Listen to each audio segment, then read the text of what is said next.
ஊழியக்காரர் வந்துடுவார். நமக்கு அரை மணி நேரம் சொன்னார், அவர் வரத்தை பொறுத்து. சரி, இப்போ இந்த உபாகமம் பற்றி புத்தகத்தை பற்றி நம்ம படிக்க போகிறோம். என்ன அப்படின்னா, இந்த உபாகமம் நம்ம ஏற்கனவே நமக்கு படிச்சிருப்போம், தெரிந்த விஷயந்தான். ஆனால் ஒரு சில காரியங்களை உபாகமம் பற்றி கொஞ்சம் நல்லா கொஞ்சம் நம்ம புரிந்து கொள்ள வேண்டும், தெரிந்து கொள்ள வேண்டும். சரி,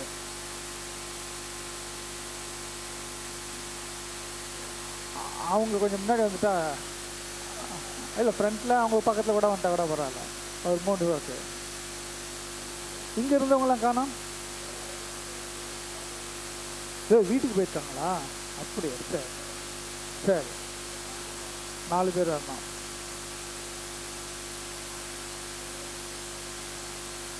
சரி, நம்ம ஆரம்பிக்கலாமா? இந்த பழைய ஏற்பாட்டில் முதல் 5 புத்தகங்களை, ஆதியாகமம், யாத்திராகமம், லேவியராகமம், என்னாகமம், உபாகமம், இந்த 5 புத்தகத்துக்கு ஒரு பேர் சொல்லுவாங்க.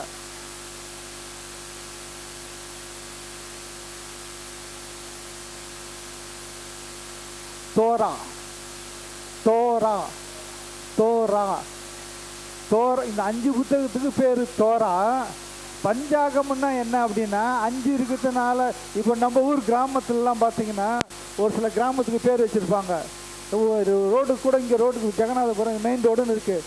ஒரு சிலர் ஏரியாவுக்கு போனீங்கன்னா கூட்டு ரோடுன்னுவாங்க. கூட்டு ரோடுனா 2 ஊர்லேருந்து வர ரோடு ஒன்றா சேர இடம் கூட்டு ரோடு. இப்போ அந்த பக்கம் வந்தீங்கன்னா ஒரு சில ஊர் கிராமத்துக்கு பேர் 5 ஊருன்னுவாங்க. 5 ஊர்னா என்னங்கன்னா, 5 கிராமம் பக்கத்தில் பக்கத்தில் இருக்குது, அதுக்கு சேர்த்து ஒரே பேரை 5 ஊர். அதே போல் இந்த பஞ்சாகமம், ஐந்தாகமம், இந்த முதல் 5ன்றதுனால அதுக்கு பேர் 5ஆகமே தவிர, அதுக்குன்னு இருக்கிற ஒரிஜினல் பேர் வந்து தோரா. பஞ்சாகமம்ன்றது அந்த 5 இருக்கிறத 5 சேர்த்து ஐந்தாகமம், பஞ்சாகமம் அப்படின்னு சொல்கிறோம், ஐந்தாகமம் அப்படின்னு சொல்கிறோம். ஸோ இந்த முதல் 5 புத்தகத்துக்கு பெயர் எபிரேய மொழியில் தோரா.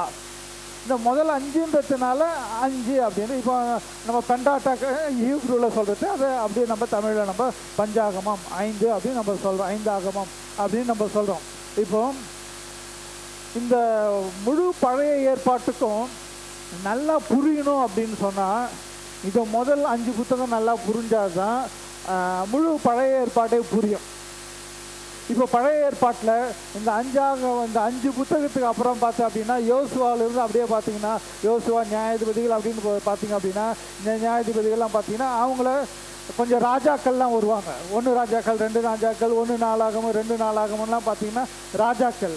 அதே சமயத்தில் பெரிய தீர்க்கதரிசிகள், சின்ன தீர்க்கதரிசிகள் இருப்பாங்க. அப்போ தீர்க்கதரிசிகளும் ராஜாக்கள் இவங்களுடைய குறித்த புத்தகம் தான் அதுக்கப்புறம் இருக்குது. இப்போ இந்த தீர்க்கதரிசிகள் அப்படின்னும் போது பெரிய தீர்க்கதரிசி, சின்ன தீர்க்கதரிசிலாம் சொல்கிறோம்.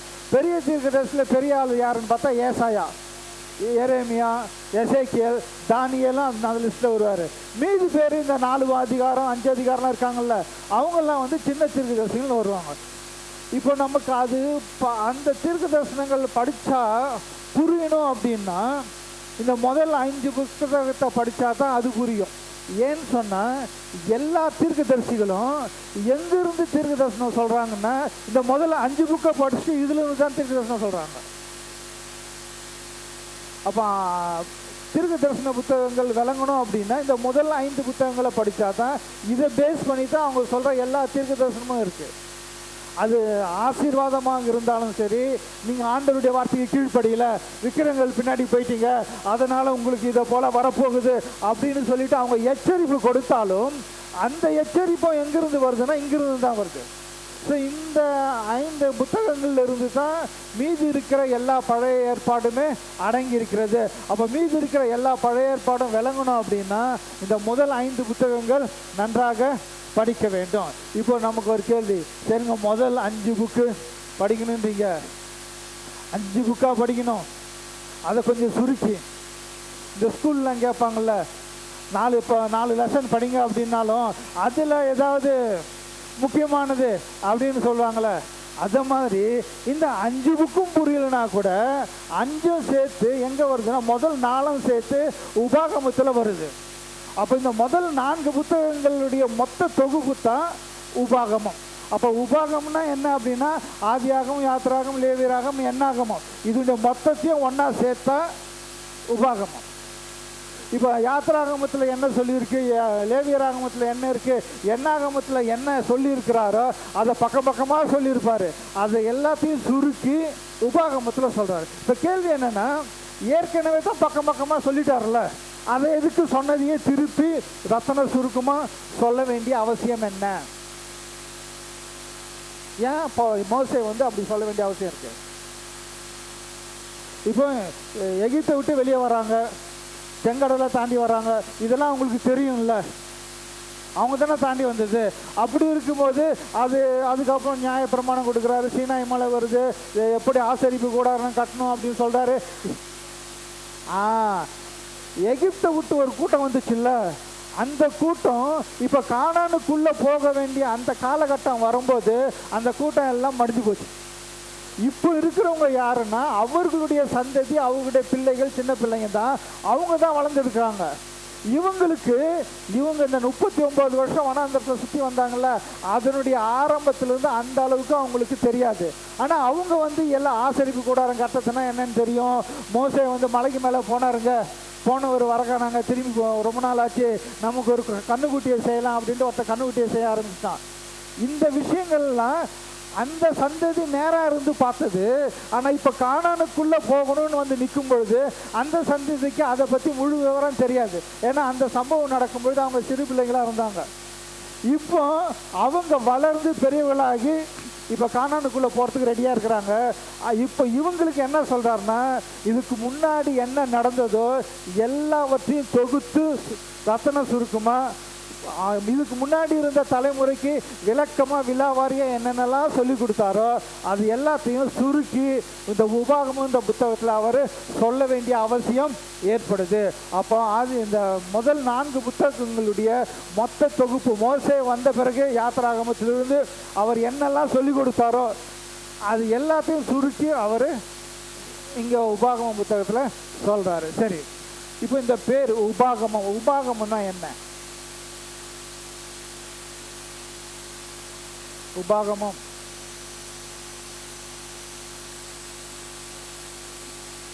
நான் உங்களை அமைதியாக இருக்க சொல்லலாம். உபாகம்னா என்ன? நீங்கள் புக்கெல்லாம் பார்த்தனா இருக்காது மாதிரியா. உபாகமம் தமிழில் உபாகமம் உப ப்ளஸ் ஆகமம் உபாகமம். உப ப்ளஸ் ஆகமம் ரெண்டாக பிரிக்கணும்னா உபாகமம் உப ப்ளஸ் ஆகமம் உபாகமம். ஆகமங்கள் அப்படின்னா தொகுப்பு புத்தகங்கள். சரி, உபன்னா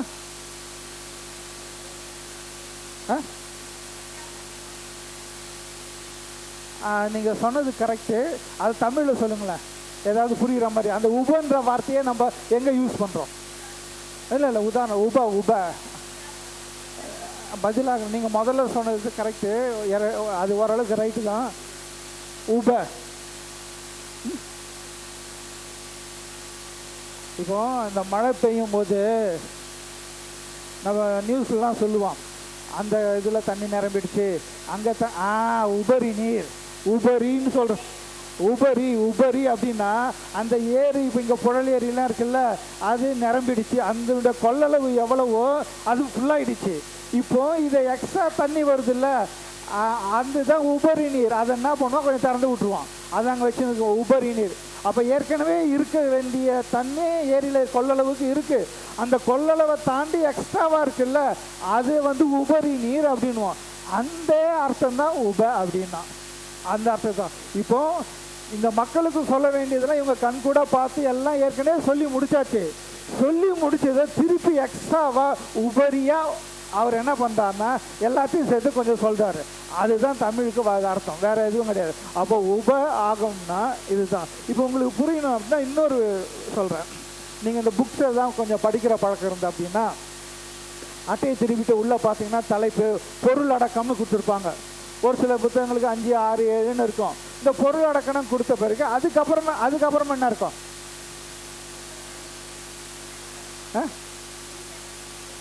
இல்லை அதெல்லாம் முடிஞ்ச பிறகு, அதுக்கெல்லாம் முடிஞ்ச பிறகு அது முடிவுக்கும் கீழே, முடிவுரைக்கும் கீழே, முடிவுக்கும் கீழே என்ன இருக்குன்னா, இந்த கமெண்ட்ரி போல புத்தகங்களை படிச்சிங்கன்னா இவங்க எந்தெந்த புத்தகங்கள்லாம் கோட் பண்ணி எழுதியிருக்கிறாங்கன்ட்டு அதெல்லாம் மேற்கோள் காட்டிக்கிறாங்கன்னு சொல்லியிருப்பாங்க. அடுத்தது ஒரு சில இது எழுதியிருப்பாங்க, பிற சேர்க்கைன்னு எழுதியிருப்பாங்க. பிற சேர்க்கை, இணைப்பு அப்படின்னா பிற சேர்க்கை அப்படின்னா என்னன்னா, அந்த பிற சேர்க்கையில் ஒரு பக்கமோ 2 பக்கமோ ஏதாவது இருக்கும், அது வந்து வேற ஏதோ ஒரு சாப்டரில் உள்ளே வர வேண்டியது. அங்கே எழுதும்பொழுது எழுதி எல்லாம் ப்ரெஸ்ஸுக்கு கொடுத்து பிரிண்ட் ஆகிடுச்சு, எல்லாம் முடிஞ்சிடுச்சு. இப்போ எக்ஸ்ட்ராவாக ஒரு பேஜை சேர்க்கணுன்னா அதை எத்தனை உள்ளே சேர்த்தா எல்லாமே மாறிடும், அது முடியாது. அதனால் அந்த என்ன பண்ணுவாங்கன்னா பிற சேர்க்கைன்னு போட்டு அது கடைசியாக என்ன பண்ணுவாங்கன்னா 1 பேஜோ 2 பேஜோ ஆட் பண்ணுவாங்க. அதே இந்த உபரி உபம்னா என்ன அர்த்தமோ அதே அர்த்தம் தான் இப்போ நம்ம தமிழில் எப்படி யூஸ் பண்ணுறோன்னா பிற சேர்க்கை, இணைப்பு. இந்த புத்தகங்களில் முன்னாடி பார்த்தீங்கன்னா அது போல் இருக்கும். ஸோ உபாகம்னா என்னென்னா, முதல்ல ஏற்கனவே 4 புக்கில் என்ன சொன்னாரோ அதனுடைய இணைப்பு. அப்போ இந்த உபாகமத்தை இணைப்பு புத்தகம் அப்படின்னும் சொல்லலாம். சரி,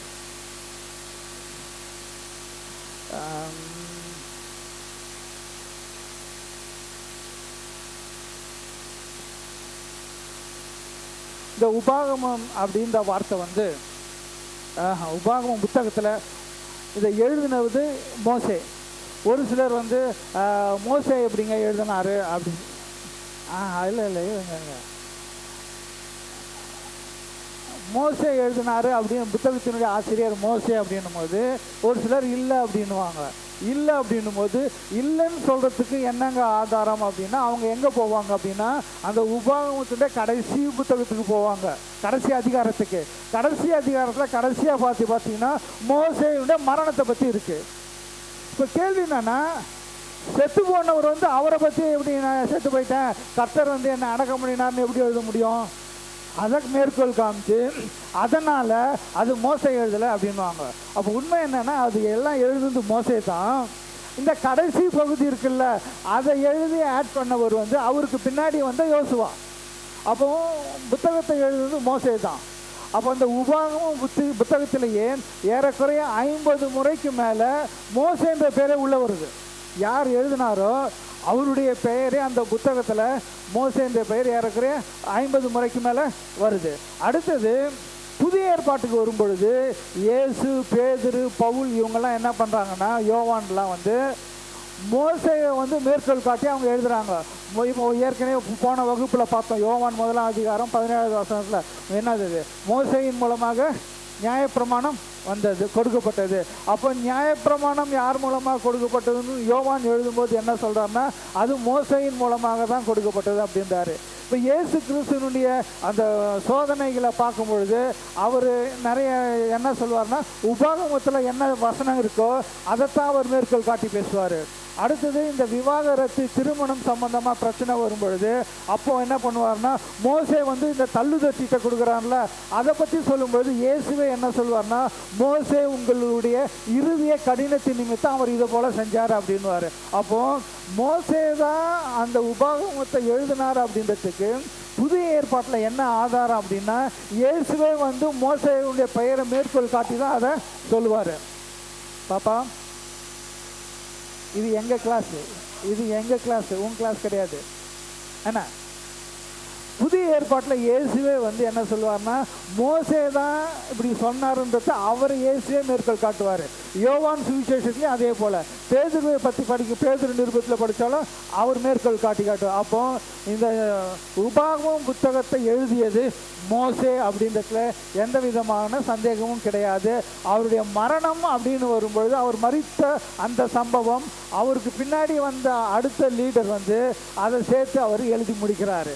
இது நமக்கு விளங்க வேண்டும். சரி, இப்போ இந்த உபாகமம் புத்தகத்திலிருந்து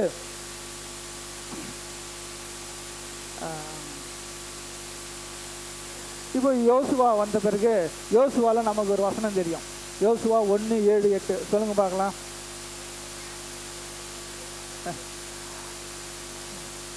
அதை நல்லா கரெக்டாக சொல்லலாம் அப்படின்னா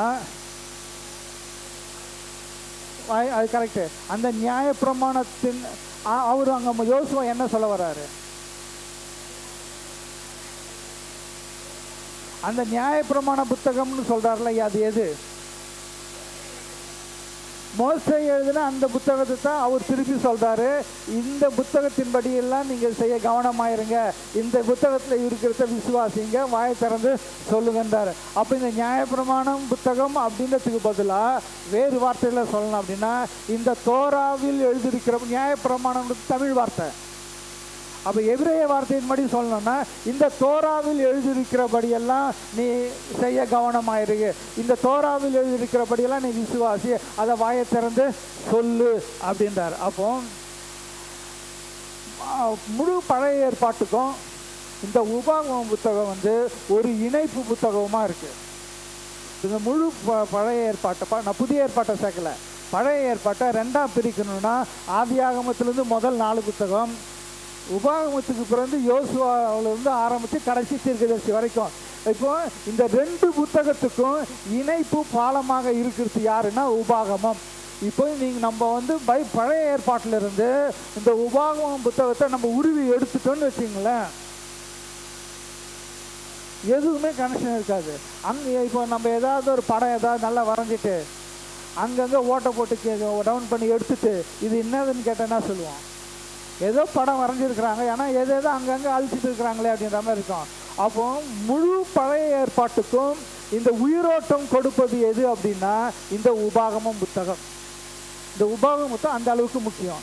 அப்போ இந்த முழு பழைய ஏற்பாட்டுக்கும் இது உயிரோட்டமாக இருக்கிறதுனால தான் பழைய ஏற்பாட்டை முடிஞ்சு புதிய ஏற்பாட்டுக்கு வரும்பொழுதும் இதனுடைய தொடர்ச்சியும் அங்கே நம்ம பார்க்க முடியும். இப்போ இயேசுவுக்கு சோதனைன்னு வரும்பொழுது அவர் பிசாசுக்கிட்ட என்ன சொல்கிறாரு, இந்த கல்லுகள்லாம் அப்பங்களாக்கி சாப்பிடும் அப்படின்னு சொல்லும் பொழுது அது எங்கிருந்து சொல்றாரு, உபாகமம் புத்தகத்துல தான் சொல்றாரு. அப்போ இயேசு கடவுள் மனுஷனாக வந்து இந்த பூமியில வாழும் பொழுது பிசாசு அவரை சோதிக்கும் பொழுது, அங்க அவர் மனுஷனாக இருக்கும் பொழுது அவர் மேற்கொள்ற காட்டுற 3 சோதனைக்கும் அவர் மேற்கொள் காட்டுற விஷயம் எங்கேருந்து சொல்றாருன்னா இந்த உபாகமத்திலிருந்து தான். அப்போ உபாகம புத்தகம் அப்படின்றது முழு பழைய ஏற்பாட்டுக்கு உயிர் கொடுக்கறது அதுதான். அது உயிரோடமாக இருக்கிறதுனால தான் அதுக்கு அடுத்தது தாண்டி புதிய ஏற்பாடுன்னு வருது. அப்போ புதிய ஏற்பாட்டு காலம்னு வரும்பொழுதும் அங்கே இயேசுடைய சுவிசேஷ காலத்துலையும் பார்க்கும் பொழுதும் அவர் பேசுகிற எல்லா பெரும்பான்மையான விஷயங்கள் உபாகமத்திலிருந்து தான் அவர் பேசுவார். இப்போ இயேசு பிரசங்கம் பண்ணுறாரு, திருப்பி ஏதாவது கேள்வி கேட்குறாங்க அப்படின்னா வரும், அது எல்லாத்தையும் எடுத்து படித்து பார்த்தோம் அப்படின்னா எல்லாமே உபாகமத்திலிருந்து தான் வரும். அப்போ இந்த உபாகமம் அப்படின்றது நமக்கு மிக மிக ஒரு அவசியமான புத்தகம், முக்கியமான புத்தகம்.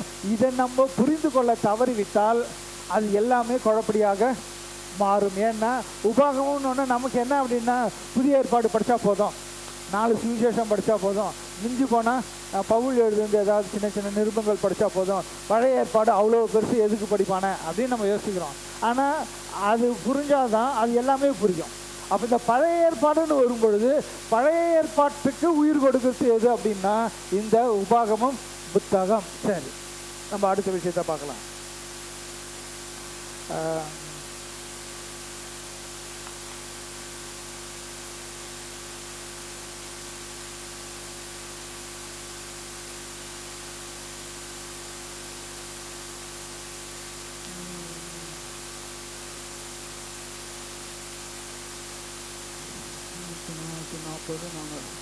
இப்போ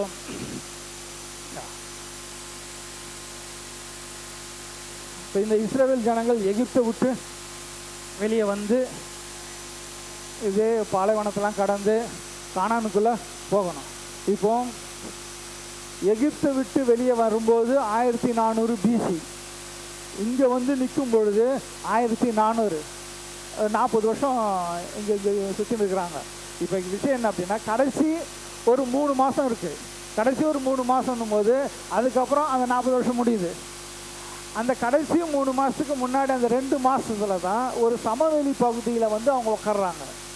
சமவெளி பகுதியில் வந்து உட்கார்ந்த பிறகு அந்த இடத்துல தான் மோசே வந்து இந்த எல்லா விஷயத்தையும் அவங்களுக்கு திருப்பி சொல்லிக் கொடுக்குறாரு. புதிய சந்ததிக்கு அவர் சொல்லிக் கொடுக்குறாரு. அப்போ இந்த புதிய சந்ததிக்கு அவர் சொல்லிக் கொடுத்து அவங்க தான் கானானுக்குள்ளே பிரவேசிக்கிறாங்க. பழைய ஆட்களில் பார்த்தீங்கன்னா 2 பேர் தான். ஒன்று காலேபு, அடுத்தது யோசுவா. இப்போ ஆண்டவர் என்ன மோசே என்ன சொல்வார்னா, நீங்கள் இப்படி ரொம்ப மோசமாக நடந்துக்கிறதுனால ஆண்டவர் என்ன பண்ணிட்டார்னா என்னையும் உள்ளே போக அனுமதிக்கவில்லை. அதனால் எனக்கு பதிலாக உங்களை வழிநடத்த போகிறது யாருன்னு சொன்னால் யோசுவா வழி நடத்துவார் அப்படின்னு சொல்லிட்டு யோசுவாவினிடத்து அந்த தலைமை பொறுப்பு வருகிறது.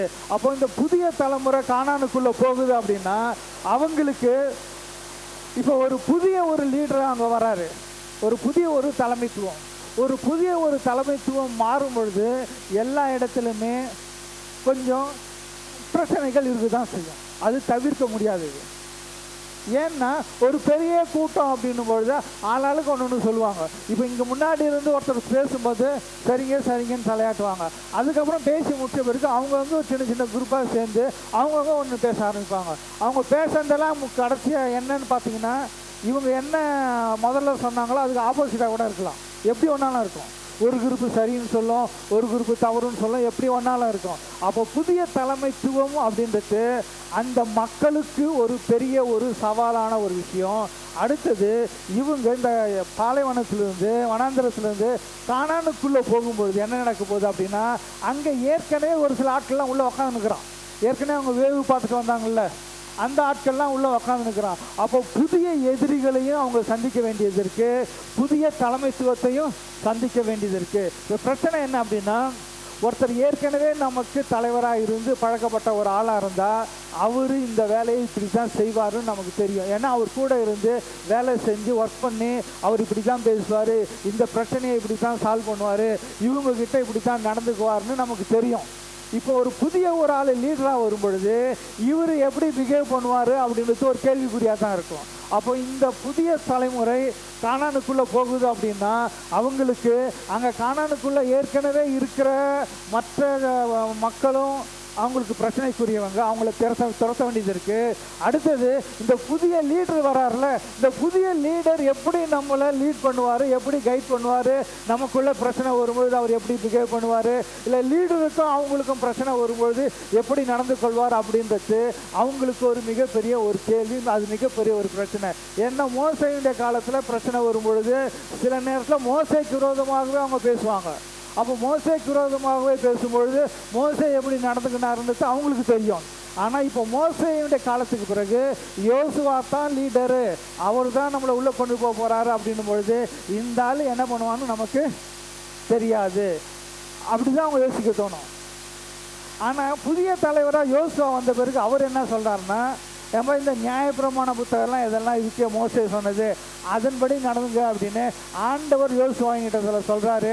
அதன்படி நீங்கள் நடந்து கொண்டால் நீங்கள் வெற்றிகரமாக இருப்பீங்க, நீங்கள் செய்வதெல்லாம் வாய்க்கும் அப்படின்னு ஆண்டவர் சொல்லி கொடுக்குறாரு அவங்களுக்கு. மோசே வந்து இந்த விஷயத்தை அவங்க செய்யும் பொழுது அவருக்கு 120 வயசாயிடுச்சு. 120 வயசில் அவர் இதை எழுதுகிறாரு. சரி, ஒரு வசனத்தை வாசிக்கலாம். 1ஆம் அதிகாரம் 2வது வசனம் 4வது வசனம். 1ஆம் அதிகாரம் உபாகமத்தில் 2வது வசனம் 4வது வசனம்.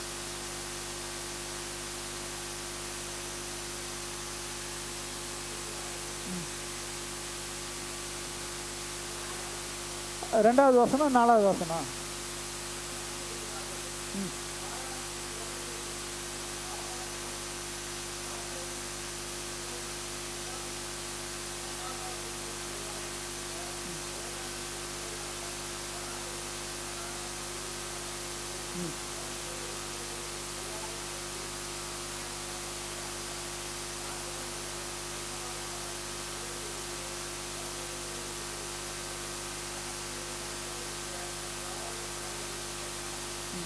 நாலாவது வசனம்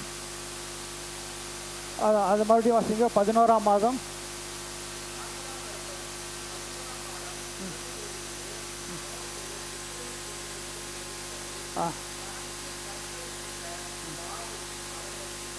அவர்களுக்கு சொன்னான். அப்போ இந்த உபாகமத்தில் அவர் சொல்லியிருக்கிற எல்லா விஷயமும் எப்போ சொன்னார் அப்படின்றது தேதி வாரியாக மாதம் வாரியாக தெளிவாக இருக்குது. விளங்குங்களா? அப்படின்னா இது எந்த அளவுக்கு முக்கியம் அப்படின்னு நமக்கு விளங்கணும். இப்போ ஒரு சில விஷயங்களை வந்து நம்ம ஏதாவது எந்த வருஷங்க அப்படின்னு கேட்டால் யோசிப்போம். நீங்கள் எந்த வருஷம் 10th முடிச்சிங்க? யோசிப்போம். உங்கள் பிறந்த நாள், உங்கள் திருமண நாள், இது சொல்லுவோம். நீங்கள் எந்த வருஷங்க நீங்கள் வேலைக்கு போனீங்க அப்படின்னா யோசிப்பாங்க. ஏன்னா ஒரு சிலர் வந்து ஏதாவது ஒரு இடத்துல வேலை சேர்ந்து அங்கேயே செஞ்சுருப்பாங்க. ஒரு சிலர் வந்து 6 மாதம் ஒரு கம்பெனியில் வேலை செஞ்சுருப்பாங்க. அதை விட்டுட்டு ஒரு 2 வருஷம் வேற ஒரு கம்பெனியில் வேலை செஞ்சுருப்பாங்க. அதுக்கப்புறம் ஒரு 4 மாதம் வேலை இல்லாமல் வீட்டில் இருந்திருப்பாங்க. அதுக்கப்புறம் வேற ஒரு கம்பெனியில் போய் வேலை செஞ்சுருப்பாங்க.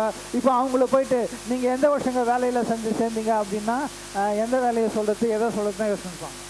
ஆனால் உங்கள் பிறந்த நாள் எது, உங்கள் திருமண நாள் என்ன அப்படின்றது அது அவங்களுடைய வாழ்க்கையில் ஒரு முக்கியமான நாள், ஒரே ஒரு நாள், அது வந்து முக்கியமான நாள். அதனால் அப்போ அது முக்கியமான நாளுன்ற போது அந்த நாளில் நடந்த சம்பவம் முக்கியம். அதனால தான் அது முக்கியமான நாள். திருமணம்ன்றது முக்கியன்றதுனால தான் அந்த திருமணம் நடந்த நாள் முக்கியமான நாள் ஆகுது. ஒரு பிறப்பு அப்படின்றது முக்கியன்றதுனால தான் அந்த நாள் வந்து பிறந்த நாள் முக்கியமான நாள் அப்படின்றோம். அதே போல தான் இந்த உபாகமம் சம்பந்தமான விஷயத்தில் வேதத்தில் பார்த்தீங்கன்னா 11ஆம் மாதத்தில் இந்த மாதத்தில் இந்த தேதியில் அப்படின்னு சொல்ல வரும்பொழுது என்ன அப்படின்னா அங்கு என்ன சொல்கிறாரோ என்ன செய்கிறாரோ அது மிக மிக முக்கியமான விஷயம். சரி, இப்போ இந்த பழைய ஏற்பாட்டை படிக்கும்போது நமக்கு வந்து பொதுவாக எல்லாருக்கும் வரக்கூடிய கேள்வி என்னென்னா, முழு பழைய ஏற்பாட்டை படிக்கும்போது கண்ணுக்கு கண் பல்லுக்கு பல் இதெல்லாம் படிச்சிருக்கணும்ல. புதிய ஏற்பாட்டுக்கு வரும்போது புதிய ஏற்பாட்டில் படிக்கும்போது இப்போ பழைய ஏற்பாட்டில் ஆண்டவரை பற்றி படிக்கும்போது எப்படி தோணும்? கண்ணுக்கு பழிக்கு பழி, கண்ணுக்கு கண் பல்லுக்கு பல். புதிய ஏற்பாட்டுக்கு வரும்பொழுது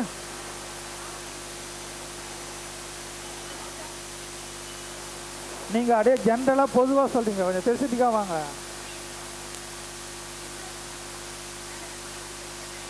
பழிக்கு பழி கிடையாது.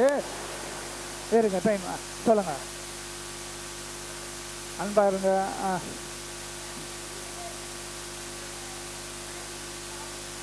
நீங்கள் சொல்கிற விஷயம் வந்து 19 சேர்த்து சொல்கிறீங்களே தவிர இப்போ பழைய ஏற்பாட்டுன்னு சொல்லும்பொழுது கண்ணுக்கு கண் பல்லுக்கு பல் அப்படின்னு ஸ்பெசிஃபிக்காக சொல்கிறோம்ல, அதை போல் புதிய ஏற்பாட்டில் வரும்பொழுது இல்லை அன்பு ஒரு கன்னத்தில் அறைந்தால் இது புதிய ஏற்பாடு. நான் ஸ்பெசிஃபிக்காக சொல்ல, நீங்கள் பொதுவாக அன்பாக இருங்க மன்னிங்க அது 19 சொல்கிறீங்க. ஸ்பெசிஃபிக்காக சொல்லணும்னா ஒரு கன்னத்தில் அறைந்தால் மறு கணக்கு. இப்போ இதை ரெண்டுத்தையும் படிக்கும்போது பழைய ஏற்பாட்டில் கண்ணுக்கு கண் பல்லுக்கு பல், புதிய ஏற்பாட்டுக்கு வரும்பொழுது ஒரு கணத்தில் அரைஞ்சா மறு கணத்தை காட்டுறாரு, சத்துருவை சிநேகின்றாரு, இதெல்லாம் சொல்லும் பொழுது இப்போ ஆண்டவரை பற்றி நமக்கு கண்ணோட்டம் எப்படி இருக்கும்? எங்க புதிய ஏற்பாட்டில் என்ன அவன் அடித்தா கூட சத்துருவை சிநேகின்றாரு, ஒரு கணத்தில் அரைஞ்சா மறு கண்ணத்தை காட்டுன்றாரு, சத்துருக்காக ஜெபம் பண்ணுன்றாரு, சத்துருவை ஆசீர்வதிங்கன்னு வேற சொல்கிறாரு. அப்போ அவர் அன்பு உள்ளவர் கருணை உள்ளவர். ரைட், ஆண்டவரை பார்க்கும்போது அப்படி தெரியுது. பழைய ஏற்பாட்டில் ஆண்டவரை பார்க்கும்போது இப்போ அப்படிதான் நமக்கு தோணுது. ஆனால் உண்மை என்னன்னா பழைய ஏற்பாட்டில் எப்படி அன்புள்ளவரோ இரக்கம் உள்ளவரோ கருணை உள்ளவரோ அதே போல தான் பழைய ஏற்பாட்டிலும் அன்புள்ளவர் கருணை உள்ளவர் இரக்கம் உள்ளவர். அது நமக்கு விளங்கணும். புதிய ஏற்பாட்டில் ஒரு கணத்தை அரைஞ்சா வலது கணத்தில் அரைஞ்சா இடது கணத்தை திருப்பி காட்டுறாரு, சத்துருவை சிநேகின்றாரு, சபிக்கிறவனை ஆசீர்வதின்னு வேற சொல்றாரு. இது புரியுது நமக்கு. ஆண்டவர் வந்து இரக்கமுள்ளவர் அன்புள்ளவர் கருணை உள்ளவர், அதில் நமக்கு எந்த மாற்று கருத்தும் இல்லை. ஏன்னா இதுதான் 100க்கு 100 உண்மை. இப்போ விஷயம் என்ன அப்படின்னா பழைய ஏற்பாட்டிலேயே ஆண்டவர் எப்படி இருந்தார்னா அன்புள்ளவர் இரக்கமுள்ளவர் கருணை உள்ளவர் தான். ஆனால் நம்ம பழைய ஏற்பாட்டில் படித்து பார்த்தோம் அப்படின்னா நியாயப்பிரமாண புத்தகத்தெல்லாம் மோசே எழுதுலாம் படித்து பார்த்தா ஒரு கண்ணத்தை ஒரு பல்ல ஒட்ட நீயும் ஒரு பல்ல படுங்க, ஒரு கண்ணை நோண்டா நீயும் நோண்டு, அப்படி தான் இருக்குது. அப்படி இருக்கும் பொழுது அப்புறம் எப்படி அவர் இரக்கம் உள்ளவர் கருணை உள்ளவர் அப்படின்றது நமக்கு விளங்கணும். அப்படின்னா வெறும் பழைய ஏற்பாட்டை மட்டும் அதை மட்டும் நம்ம படித்தோம்னா அது விளங்காது. அது விளங்காதுன்றதுனால தான் பைபிள் காலேஜுன்னு வச்சு இங்கே வாங்கன்னு சொல்கிறது. இப்போ நீங்கள் சொன்ன பதில் வந்து ஒரு விசுவாசியாக ஓகே, நம்ம பைபிள் காலேஜுக்குன்னு அவர் ஸ்டெப்பாக மேற்கொண்டு வரோம் அப்படின்னும் போது எக்ஸ்ட்ராவாக கொஞ்சம் படிக்கணும். இப்போ ஒரு எலிமெண்ட்ரி ஸ்கூலில் படிக்கிற பிள்ளைங்கள இருக்காங்க, 10th முடிச்ச ஒரு பையன் இருக்கிறான், 10th முடித்த பையன் சிலபஸில் இருந்து இந்த 5வது படிக்கிற பையன்கிட்ட கேள்வி கேட்டால் பதில் சொல்லுவானா? அது மாதிரி தான். இப்போ பழைய ஏற்பாட்டிலையும் ஆண்டவர் அன்புள்ளவர் தான், பழைய ஏற்பாட்டிலையும் ஆண்டவர் இரக்கமுள்ளவர் தான், பழைய ஏற்பாட்டிலையும் ஆண்டவர் கருணை உள்ளவர் தான். புதிய ஏற்பாட்டில் எப்படி நம்ம சொல்கிறோமோ அதே போல் எந்த மாற்றமும் இல்லாமல் பழைய ஏற்பாட்டிலையும் இரக்கமுள்ளவர், அன்புள்ளவர், கருணை உள்ளவர் தான். ஆனால் படித்தா அப்படி தெரியலைங்களே அப்படின்றோம்ல, அது என்ன விஷயம் அப்படின்னா, படித்தா அப்படின்னு சொல்கிறோம்ல, நம்ம எதை படித்தோன்னா மோசே எழுதுனதை மட்டும்தான் படித்தோம். மோசே கிட்ட ஏன் ஆண்டவர் அப்படி சொன்னார், ஒரு கண்ணை நோண்டினா ஒரு கண்ணை மட்டும் நோண்டுன்னு ஏன் சொன்னாருன்றது விளங்கணும். நமக்கு என்ன தெரியும் அப்படின்னா, ஆண்டவர் வந்து மோசே கிட்ட எப்படி சொன்னார், ஒரு கண்ணை நோண்டினா ஒரு கண்ணை நோண்டு, ஒரு பல்ல உடைச்சா ஒரு பல்ல உடை, அதைத்தான் நம்ம படிச்சிருக்கிறோமே தவிர ஏன் ஆண்டவர் அப்படி மோசே கிட்ட சொன்னாருன்றத நம்ம எக்ஸ்ட்ராவாக படிக்கணும். இந்த இஸ்ரவேல் மக்கள் அவங்க எப்படி இருக்கு, அவங்க வந்து கற்றுக்கிற விஷயம்லாம் வந்து அவங்கள சுற்றி மற்ற மக்கள்லாம் இருக்கிறாங்கல்ல, மற்ற நாடுகள் தேசங்கள் மற்ற ஜாதி மக்கள்லாம் இருக்கிறாங்கல்ல, அவங்க எப்படி நடந்துக்கிறாங்களோ, அவங்க எப்படி பழக்க வழக்கம்லாம் இருக்கோ அவங்கள பார்த்துட்டு அவங்கக்கிட்ட இருந்து இவங்க கற்றுக்குறாங்க. இவங்களை சுற்றி இருக்கிற எல்லா மக்களும் எப்படி நடந்துக்கிறாங்கன்னா, ஒருத்தன் ஒரு கணத்தில் அரைஞ்சா அவனை ஒரு அடி இல்லை 10 அடி அடிக்கிறது, ஒருத்தன் ஒரு பல்ல உடைச்சா அவனுக்கு இருக்கிற பல்லெல்லாம் கேட்டுருது. இப்படித்தான் சுற்றி இருக்கிற எல்லா புறஜாதி மக்களும் இருக்கிறாங்க. ஒரு கண்ணா அவன் நோண்டினான்னா இவன் 2 கண்ணையும் நோண்டுனுக்கிறான். அப்படி தான் எல்லா உலகத்தில் இருந்த எல்லா சமுதாய மக்களும் அப்படி தான் வாழ்ந்துன்னு இருக்கிறாங்க. இப்போ இதே பழக்கத்தை இந்த இஸ்ரவேல் மக்களும் என்ன பண்ண ஆரம்பிச்சிட்டாங்கன்னா, மற்ற புறஜாதி மக்களுடைய பழக்க வழக்கங்களை கற்றுக்கும் போது அவன் என்ன பண்ணுறான்னா, அவனுக்கு வந்து பிடிக்காதவனை, வேண்டாதவனை, தப்பு பண்ணவனை இவன் ஒரு கண்ணு நோண்டா இவன் திருப்பி 2 கண்ணு நோண்டான்ல, அதே போல் நானும் பண்ணுறேன்னு இவனை பண்ணின்னு இருக்கிறான். அப்போ புறஜாதி மக்களுக்கும் இந்த இஸ்ரவேல் மக்களுக்கும் எந்த வித்தியாசமும் இல்லாமல் அவங்க எப்படி மோசமாக நடந்துக்கிட்டு இருக்கிறாங்களோ அதே போல் இவன் என்ன பண்ணுறான்னா, நீ என்ன ஒரு அடி அடிச்சா நான் 10 அடி அடிக்கிறேன்றான், நீ எனக்கு ஒரு கண்ணு நோண்டியா நான் உனக்கு 2 கண்ணை நோண்டுறேன்றான், எனக்கு 2 பல்ல உடைச்சா உனக்கு எல்லா பல்லையும் உடைக்கிறேன்றான். ஏன்னா இப்படி தான் வெளியில் இருக்கிற மக்கள், புறஜாதி மக்கள் எல்லாரும் செஞ்சுன்னு இருக்கிறாங்க. அதை பார்த்துட்டு இந்த மக்களும் அதே போல் பிஹேவ் பண்ண ஆரம்பித்து அதே போல் வாழ்ந்துன்னு இருக்கிறாங்க. இப்போ ஆண்டவர் மோசே கிட்ட வந்து என்ன சொல்கிறாருன்னா, ஏம்பா அவன் தான் ஆண்டவர்னு யாருன்னு தெரியாது, எதுவும் தெரியாத ஆள், அவன் ஒரு பல்ல உடச்சா எல்லா பல்லையும் உடச்சுன்னுக்கிறான், நீ ஆண்டவர்னு யாருன்னு உனக்கு தெரியும், ஆனால் நீ என்ன பண்ணியிருக்கிற, இந்த புறஜாதி மக்களை போலவே நீ அதே போல் நடந்துன்னுக்கிற, அவன் ஒரு பல்ல உடச்சா திருப்பி எல்லா பல்லையும் உடைக்கிறான், நீ அப்படி பண்ற, அவன் ஒரு கண்ணை நோண்டா அவன் 2 கண்ணை நோண்டி நிற்கிறான், அதே போல நீயும் பண்ணி நிற்கிற. அதனால இப்போ மோசேக்கு என்ன சொல்ல வர்றாருன்னா, அவன் பண்ற மாதிரி பண்ணாத அப்படின்னு சொல்லிட்டு இப்போ என்ன அதை தான் ஏற்கனவே செஞ்சுன்னு இருக்கிறாங்க. இப்போ ஆண்டவர் மோசேக்கு என்ன சொல்றாருன்னா, ஏன்பா உனக்கு எதிராளி ஒரு கண்ணை நோண்டினா நீ ஒரு கண்ணை தான் நோண்டணும், உன் எதிராளி உனக்கு ஒரு பல்ல உடைச்சா நீ ஒரு பல்ல தான் உடைக்கணும். இதுக்கு அது ஆண்டவர் அப்படி சொல்கிறதுக்கு முன்னாடி வரைக்கும் அவங்க எப்படி இருந்தாங்கன்னா, ஒரு கண்ணை நோண்டினா எதிராளிக்கு 2 கண்ணையும் நோண்டிடுவான். எதிராளி ஒரு பல்ல இவனை உடைச்சானா அவன் எல்லா பல்லையும் உடைச்சுன்னு இருந்தான். ஏன்னா சுற்றி இருக்கிற எல்லா மக்களும் அப்படி தான் வாழ்ந்துன்னு இருக்கிறாங்க. அதை பார்த்துட்டு இந்த மக்களும் அதே போல் வாழ்ந்துன்னு இருக்கிறாங்க. இப்போ ஆண்டவர் வந்து இவங்க மோசே மூலமாக பேச வரும்பொழுது ஒன்று ஒன்றா ஒவ்வொரு சட்டமாக கொடுத்து நியாயப்பிரமாணம் கொஞ்சம் கொஞ்சமாக பேச வரும்பொழுது இப்போ என்ன பேச வர்றாருன்னா, ஏன்பா அவன் எதிராளி உனக்கு ஒரு பல்ல உடைச்சா நீ ஒரு பல்ல தான் உடைக்கணும், எல்லா பல்லையும் உடைக்கக்கூடாது. எதிராளி உனக்கு ஒரு கண்ணை நோண்டினா நீ ஒரு கண்ணை தான் நோண்டணுமே தவிர 2 கண்ணையும் நோண்டிட கூடாது. அப்படி சொல்கிறதுக்கு காரணம் என்ன, இது ரைட்டா தப்பா?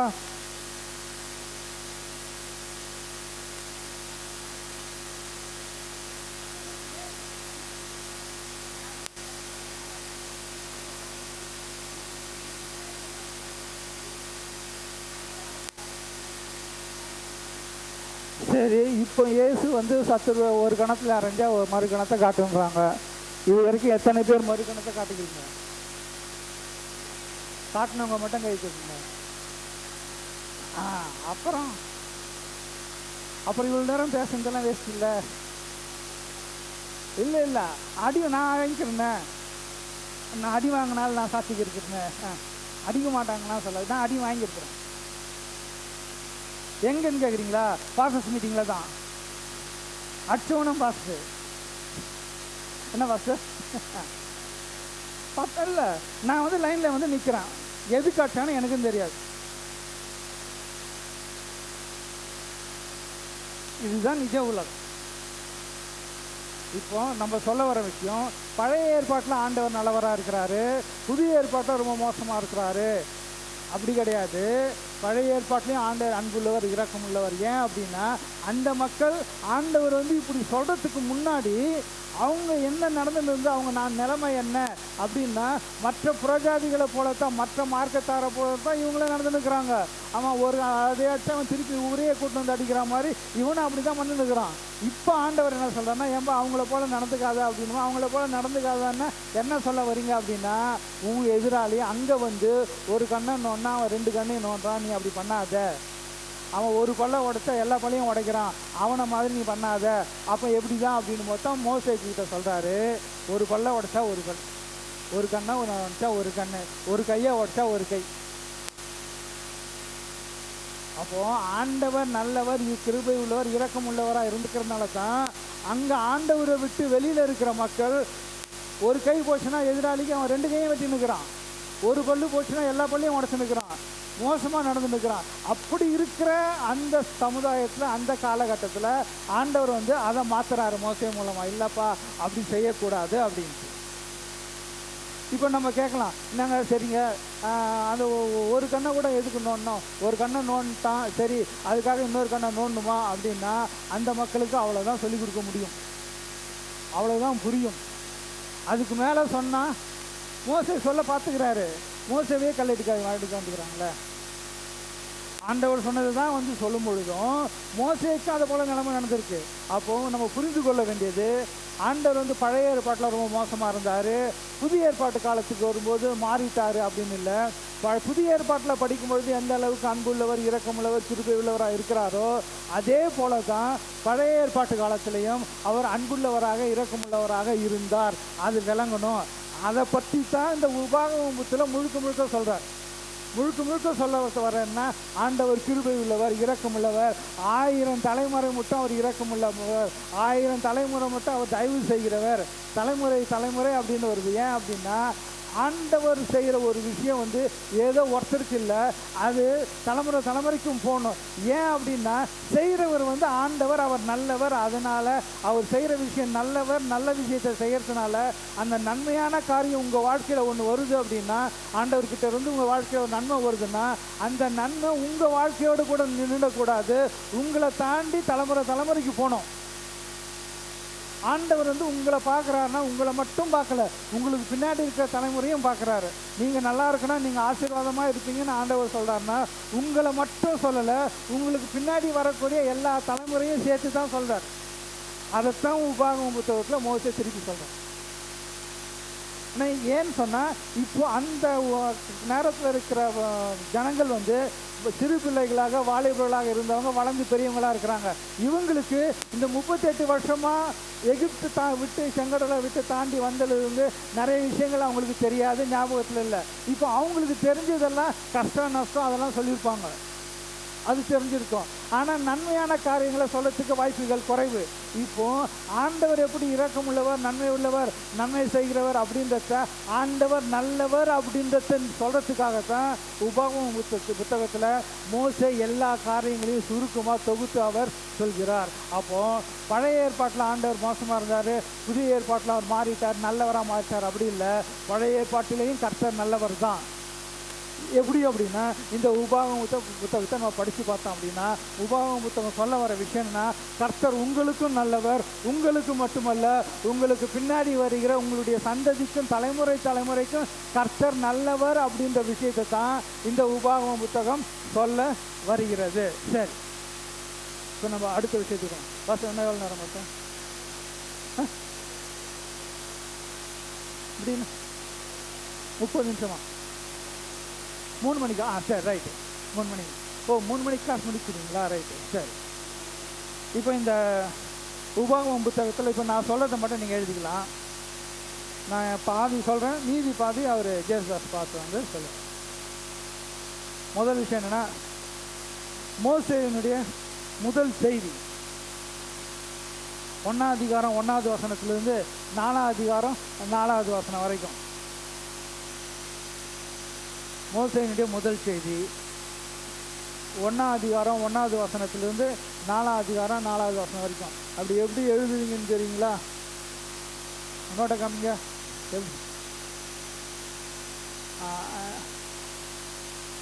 இல்லை 1 to 1. நீங்கள் பெண்ணு கொஞ்சம் கொடுங்களேன். எந்த பெண் எழுதணுமா சார்? சரிதா?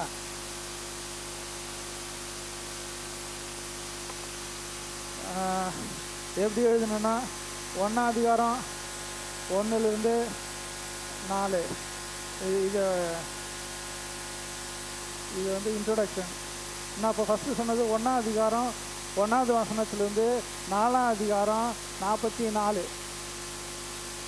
இப்படி எழுதணும். 1ஆம் அதிகாரம் 1வது வசனத்திலிருந்து அதுலேருந்து 4ஆம் அதிகாரம் 44வது வசனம் வரைக்கும்.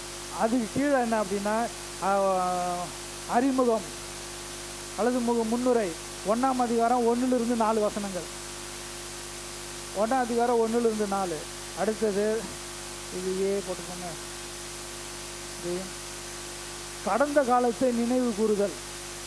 1ஆம் அதிகாரம் 5வது வசனத்திலிருந்து 3ஆம் அதிகாரம் 29வது வசனம் வரைக்கும். 1ஆம் அதிகாரம் 5வது வசனத்திலிருந்து 3ஆம் அதிகாரம் 29வது வசனம் வரைக்கும் கடந்த காலத்தை நினைவு கூறுதல்.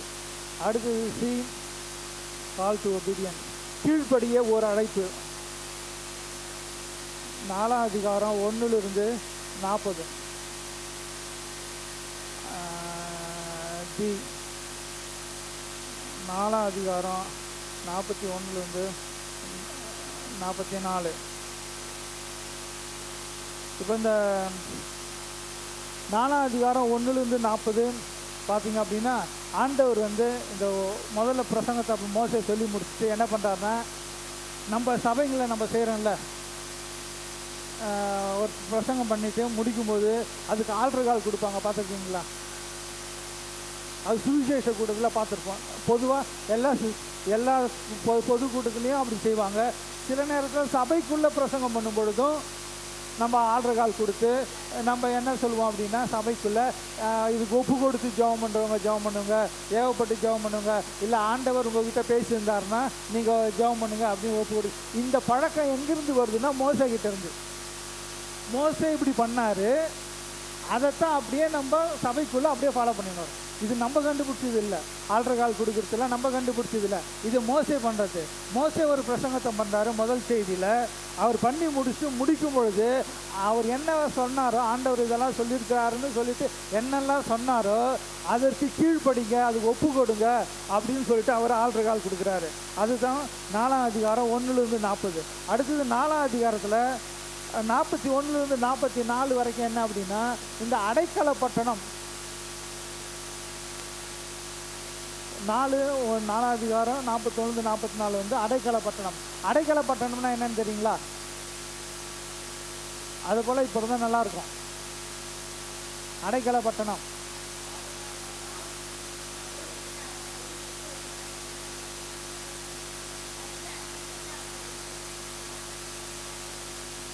நீங்கள் சொன்னது அப்படியே போகிறது, அது ரைட்டு தான். இன்னும் கொஞ்சம் நல்லா சொல்லுங்களேன்.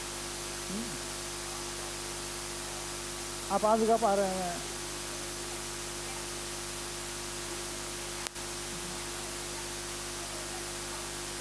அது நீங்கள் சொல்லுது ஓரளவுக்கு இன்னும் கொஞ்சம் நல்லா. இப்போ என்ன ஒருத்தன் அடிச்சுட்டான், என்ன இப்போ நான் என்ன ஒருத்தன் வெட்டிட்டான். இப்போ நான் என்ன பண்ணுறேன், கத்தி தூக்கின்னு நான் திருப்பி அவனை வெட்டுறதுக்கு ஓடுறேன்.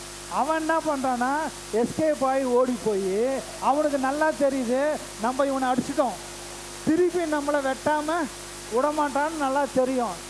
அப்போது அவன் என்ன பண்ணான்னா, அவன் ஆண்டவர் வந்து இந்த இடத்துங்கள ஒரு அடைக்கல பட்டணம் ஏற்படுத்தி வைந்தார். இதே போல் உயிருக்கு தப்பி ஓடுறான்ல, நம்ம அடித்தோம் திருப்பி நம்மளை கண்டிப்பாக விட மாட்டான், திருப்பி அடிப்பான், நம்ம வாழ்க்கை முடிஞ்சதுன்னு தெரியுது இல்லை.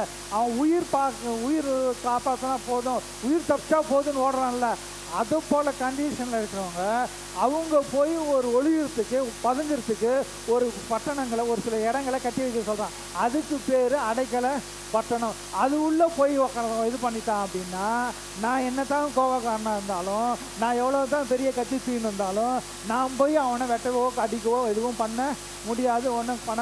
ஏன்னா அவன் ஒரு அடைக்கலை பட்டணத்துக்குள்ளே போயிட்டான். அதுக்கு மேலே நான் எதுவும் பண்ண முடியாது. பண்ணால் தப்பு ஏமலை வந்துடும். இப்போ நான் முதல்ல நான் சொல்லலாம், நான் ஒழுங்காக தாங்க இருந்தேன், அவன் தாங்க என்னை வீம்புக்கு சண்டைக்கு வந்தான், அவன் தாங்க இப்படி பண்ணிட்டான், அதனால தாங்க நான் திருப்பி அடிக்க வந்தேன்னு நான் நியாயப்படுத்தலாம். ஆனால் அவன் அடைக்கலை பட்டத்துக்குள்ளே உள்ளே போயிட்ட பிறகு, அங்கே போயிட்ட பிறகு நான் போய் எதுவும் செய்ய முடியாது அப்படின்னா, இப்போ நம்ம நடைமுறைக்கு ஏதாவது கொஞ்சம் புரியுதுங்களா? இல்லை நம்ம நடைமுறை இப்போ இருக்கிற வாழ்க்கைக்கு, நம்ம நாட்டில் வாழ்க்கைக்கு இல்லை நீங்கள் அதை விட்டே வாங்க, நடைமுறை வாழ்க்கைக்கு வாங்க. எனக்கு இன்னொருத்தருக்கும் பிரச்சனை, அடில் தடியில் அவன் போயிட்டு சரண்டர் ஆயிட்டான், அவன் போயிட்டு போலீஸ் ஸ்டேஷனுக்கு முன்னாடி போயிட்டான் அப்படின்னா, அதுக்கப்புறம் நான் போயிட்டு அவன் தான் என்ன அடிச்சான் அப்படின்னு நான் போய் பண்ண முடியுமா? ஏன் இப்போ அப்படி இருக்கு, மோசையின் காலத்தில் அப்படி இருக்குங்க. இப்போ ஒருத்தர் தப்பு பண்ணிட்டாரு, இப்போ நான் தப்பு பண்ணிட்டேன், இப்போ போலீஸ் என்னை தேடுது, மாட்டினா என்னை உதைப்பாங்கன்னு தெரியும், தப்பிக்கணும்னா என்ன பண்ணோம்? நீங்கள் எல்லாமே வேகமாக சொல்கிறீங்களே தவிர எதுவுமே ஸ்பெசிஃபிக்காக வரல. என்ன அப்படின்னா, நான் தப்பிக்கணும்னா ஒரே வழி போய் ஜாமீன் எடுத்துக்கணும். கோர்ட்டில் போயிட்டு நான் ஜாமீன் எடுத்துட்டேன் அப்படின்னா, இனிமேல் என் எதிராளி வந்தால் கூட அவன் என்னை பார்த்தானா நின்று தான் வேடிக்கை தான் பார்க்க முடியும். நீ எதுவாக இருந்தாலும் நீ கோர்ட்டில் பேசிக்க. தப்பு ஏமால தான் இருக்குது. உண்மை தப்பு பண்ணது நான் தான், நீ என்ன ஏதாவது காலி பண்ணணும்னு என்னை தெரிஞ்சுன்னு வர, அதுவும் உண்மை தான். இப்போ உங்ககிட்ட எஸ்கேப் ஆகணும். இப்போ தப்பு பண்ணவன் நான் தான், ஆனால் நான் என்ன பண்ணுறேன், போய் ஸ்டேஷனில் போய் சரண்டர் ஆகிடுறேன், இல்லைன்னா ஒரு வக்கீலை கூட்டின்னு போயிடுறேன், போய் சரண்டர் ஆகிட்டு நான் ஜாமீன். என்ன அப்படின்னா, என்னுடைய உயிருக்கு ஆபத்து இருக்குது, இன்னாரால் என்னுடைய உயிருக்கு ஆபத்து இருக்குது அப்படின்னு எனக்கு ஜாமீன் கொடுத்துட்றாங்க, நான் உட்காந்துக்கிறேன். ஆனால் என்னால் பாதிக்கப்பட்டால் சுற்றி வருவாரே தவிர என்னை எதுவும் பண்ண முடியாது. இப்போ ஜனநாயக நாட்டில் அப்படி இருக்குது. ஆனால் மோசேயுடைய காலம், அந்த காலம் ஆரம்பிக்கும் பொழுது அவங்களுக்கு இதை போல் இல்லை. அவங்க அதுலேருந்து தான் இதெல்லாம் வந்தது. அங்கே என்ன சொல்கிறாருன்னா, இந்த அடைக்கலை பட்டணம் அப்படின்றாரு. சரி, அடுத்தது நம்ம சொல்லிட்டு டக்குன்னு முடிச்சிடுவோம். அடைக்கலை பட்டணம். அடுத்தது ரெண்டாவது மெசேஜ், மோசேயினுடைய ரெண்டாவது மெசேஜ்.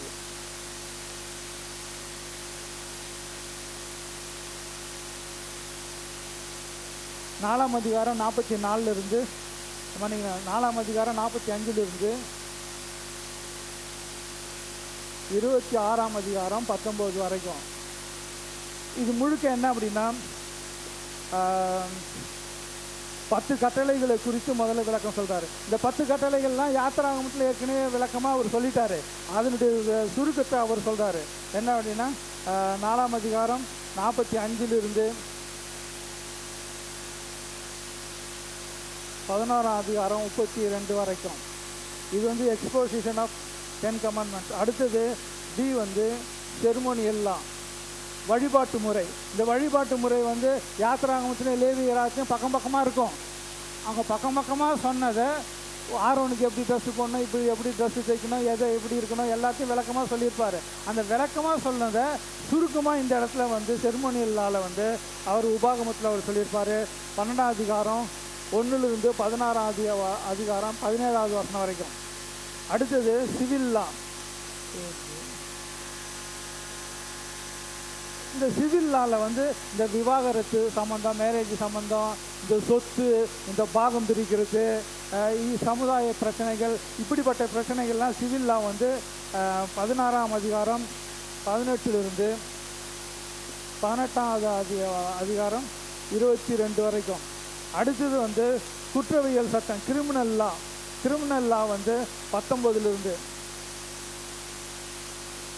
அதிகாரம் 1 21 9 வரைக்கும். இந்த கிரிமினல் லாவில் தான் இந்த கண்ணுக்கு கண் பல்லுக்கு பல் ஏன் அங்கே வருது அப்படின்னா, ஏற்கனவே ஒரு கண்ணு 2 கண்ணு நோண்டி நிற்கிறான். ஒரு பல்லை உடச்சா எல்லா பள்ளியும் உடச்சுங்க, ஏன்பா அதை போல செய்யாத அப்படின்னு சொல்லிட்டு இந்த கிரிமினல் லாலாம் கொண்டு வர்றாரு.